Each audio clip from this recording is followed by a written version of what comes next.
டைப்ஸில் முந்தைய பதிவில் silent generation பொறுத்து பார்த்துருந்தோம். இன்னைக்கு பேபி பூமர்ஸ் பொறுத்து பார்க்கலாம். இந்த பேபி பூமர்ஸுங்கிறவங்க 1946 to 1964 காலகட்டத்தில் பிறந்தவங்க.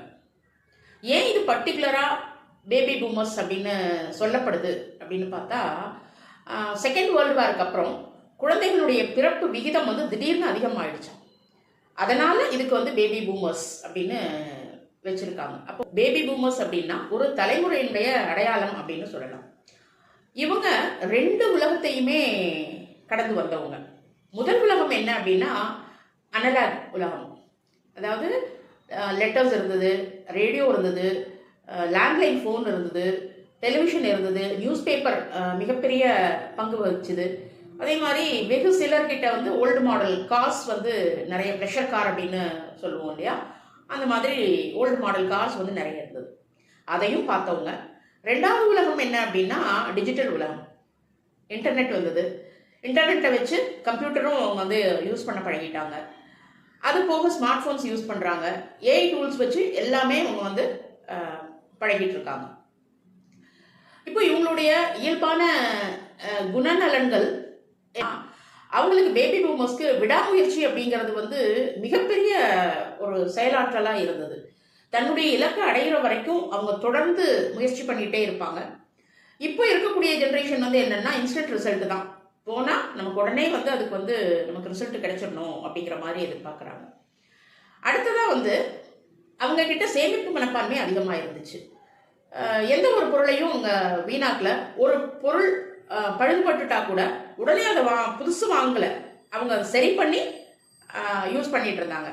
ஆனால் இன்னைக்கு இருக்கக்கூடிய ஜென்ரேஷன்னா என்னென்னா இன்ஸ்டன்ட் ஹாப்பினஸ் தான். இன்னைக்கு நான் சந்தோஷமாக இருந்தால் போதும், நாளை பொறுத்து அது அப்புறம் பார்த்துக்கலாம் அப்படிங்கிற மாதிரி தான் இப்போ இருக்கக்கூடிய காலகட்டத்தில் இருக்கக்கூடிய ஜென்ரேஷன் சில்ட்ரன் இருக்காங்க. அடுத்ததான் உறவுகளுக்கு ரொம்ப முக்கியத்துவம் கொடுத்தாங்க. எப்படி அப்படின்னா கட்டாயமாக சொந்தக்காரங்க வீட்டுக்கு போகிறது, நண்பர்கள் வீட்டுக்கு போய் கொஞ்ச நேரம் டைம் ஸ்பெண்ட் பண்ணுறது, கட்டாயமாக தங்களுடைய குடும்ப நிகழ்ச்சிகளில் எல்லாருமே பங்கு எடுத்துக்கிறது, நேரில் போய் பார்க்கறது, இது மாதிரியான விஷயங்கள். இப்போ இருக்கக்கூடிய ஜென்ரேஷன் எப்படி இருக்காங்கன்னா சீன் அண்ட் லாஸ்ட் சீன் எல்லாமே வாட்ஸ்அப்லேயே முடிஞ்சிருது. ஒன்றா வாட்ஸ்அப்பில் ஷேர் பண்ணிடுறாங்க, இல்லை ஸ்டேட்டஸ் வைக்கிறாங்க.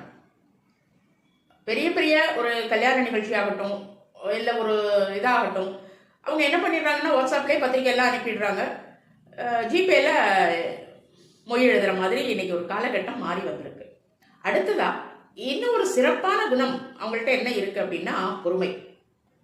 ஒருத்தரை வந்து ஒரு நல்ல விசாரிக்கணும் அப்படின்னா கூட அவங்க லெட்டர் எழுதி அந்த லெட்டர் அவங்கள்ட்ட போய் கிடைச்சி அவங்க திரும்ப பதில் லெட்டர் போட்டு அந்த இன்ஃபர்மேஷன் இவங்களுக்கு கிடைக்கிற வரைக்கும் இவங்க ரொம்ப பொறுமையோடு தான் காத்திருக்க வேண்டிய காலகட்டத்தில் இருந்தாங்க.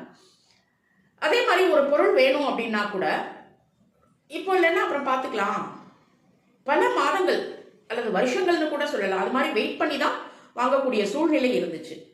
ஆனால் இப்போ இருக்கக்கூடிய ஜென்ரேஷன் எப்படி இருக்காங்க, உடனே நலம் விசாரிக்கணும் அப்படின்னா கால் அடிச்சிடுறாங்க, எல்லாமே வீடியோ கால், இதெல்லாம் எல்லாமே முடிஞ்சிருது.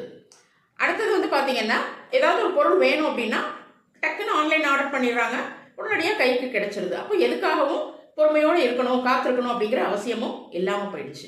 இன்னொன்று என்ன அப்படின்னா பொறுப்பு, குடும்ப பொறுப்பு அவங்களுக்கு ரொம்ப அதிகமாக இருந்துச்சு. தான் சொந்தக்காரங்க, தான் அண்ணன் தம்பி, தான் காப்பாற்றணும் இல்லையா. அப்போ முதல் குழந்தை பிறந்துச்சுன்னா அடுத்த குழந்தை பிறந்துச்சுன்னா பெற்றவங்களை விட முதல்ல பிறந்தவங்களுக்கு தான் ரொம்ப அதுக்கு வந்து கேர் எடுத்து பார்த்துக்குவாங்க. அப்போ அந்த அளவுக்கு பொறுப்பு இருந்துச்சு. அதே போல் முந்தைய காலகட்டத்தில் வந்து முதியோர் இல்லம்ங்கிற ஒரு கான்செப்டே இல்லாமல் இருந்துச்சு. ஏன்னா அவங்க தான் பார்த்தாகணும், குழந்தைகள் தான் பெற்றவங்கள பார்த்தாகணும் அப்படிங்கிற ஒரு கட்டாயம் இருந்துச்சு. இப்போ இருக்கக்கூடிய ஜென்ரேஷனில் என்ன பண்ணுறாங்க அப்படின்னா பொறுப்புணர்வு இல்லை அப்படின்னு சொல்ல முடியாது, பட் ஆனால் அதோட இன்டென்சிட்டி லெவல் குறைஞ்சிருக்கு அப்படின்னு தான் சொல்ல முடியும். இப்போ பெரும்பாலும் ஒரு குழந்தை ரெண்டு குழந்தை மட்டும் இருக்கிறதுனால அவங்க வந்து ரொம்ப செல்ஃபிஷாகவும் அல்லது செல்ஃப் சென்டர்ட் பர்சனாகவும் இருக்கிறத நம்ம நிறைய பார்த்துருக்கோம். சரி, இவங்களோட உளவியல் தாக்கங்கள்லாம் எப்படி இருக்கு அப்படின்னு சொல்லி பார்த்தோம்னா டிலேடு கிராட்டிஃபிகேஷன் அப்படின்னு சொல்லலாம். அதாவது திருப்தியை தள்ளி போடுதல். இன்னைக்கு முடியலன்னா என்ன, இன்னைக்கு வாங்க முடியலன்னா என்ன, இன்னொரு நாள் பார்த்துக்கலாம் அப்படின்னு. ஆனால் இப்போ இருக்கக்கூடிய ஜென்ரேஷன் ஒன்று என்ன பண்ணுறாங்க, சர்ச் பண்ணுறாங்க, கிளிக் பண்ணுறாங்க, ஜிபே பண்ணுறாங்க, உடனே வந்து என்ன ஆகிடுது, டெலிவரி ஆகிடுது. ஸோ காலகட்டம் எப்படி இருந்த காலகட்டம் எப்படி மாறி இருக்கு, இந்த ரெண்டு உலகத்தையுமே இவங்க பார்த்தவங்க அப்படிங்கிறது மிகப்பெரிய ஒரு சிறப்பான ஒரு விஷயமா நம்ம இங்க கருத்துல கொள்ளணும். அடுத்ததா ஜாப் ஐடென்டிட்டின்னு சொல்லலாம். இப்போ அந்த காலத்துல பிறந்தவங்களுக்கு வந்து வேலைங்கிறது வந்து வெறும் சம்பளம் மட்டும் இல்லை, அதுல பொறுப்பு இருந்துச்சு, சாதனை இருந்துச்சு, சமூக அடையாளம் இருந்துச்சு. இன்னொன்று என்னன்னா டெக்னிக்கல் ஷாக்.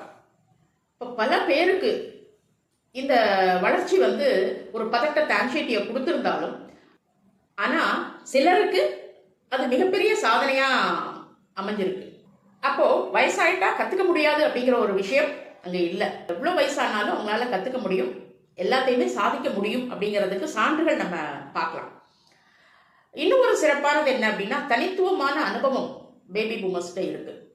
அவங்க வாழ்ந்த காலகட்டத்தில் இந்தியா மாற்றத்தின் பாதையில இருந்த காலம்.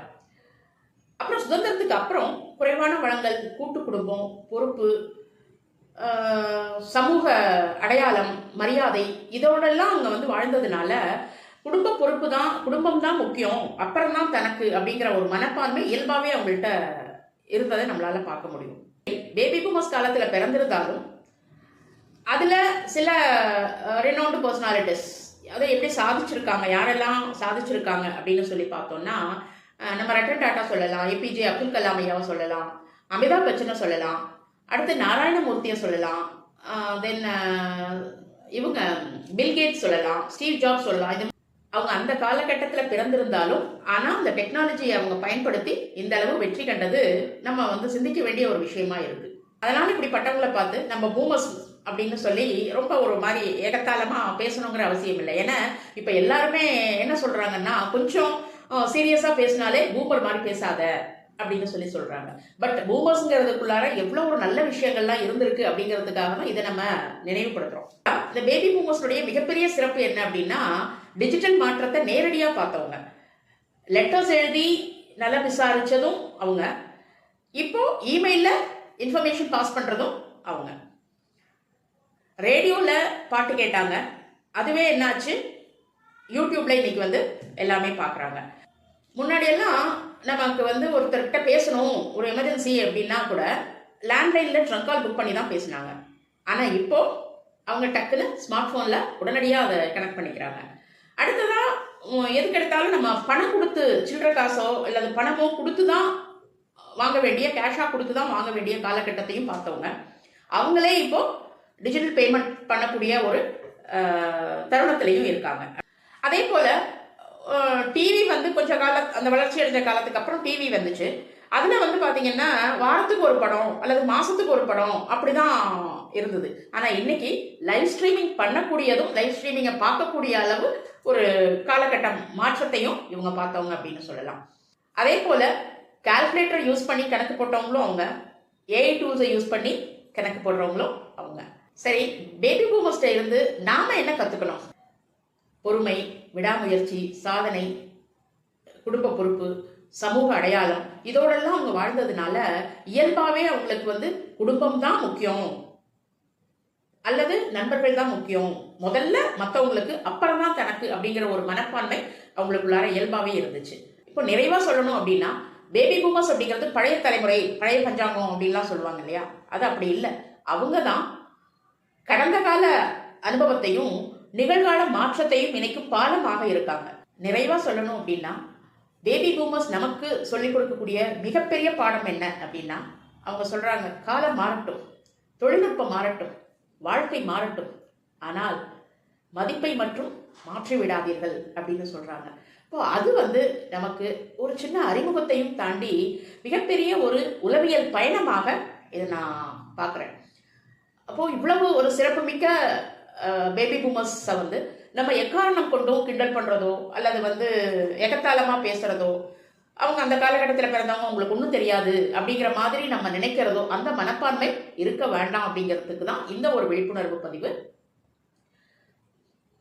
அடுத்த பதிவில் ஜெனரேஷன் எக்ஸ் பொறுத்து பார்க்கலாம். அதுவரை தொடர்ந்து இணைந்திருங்கள். வாழ்க வளமுடன்.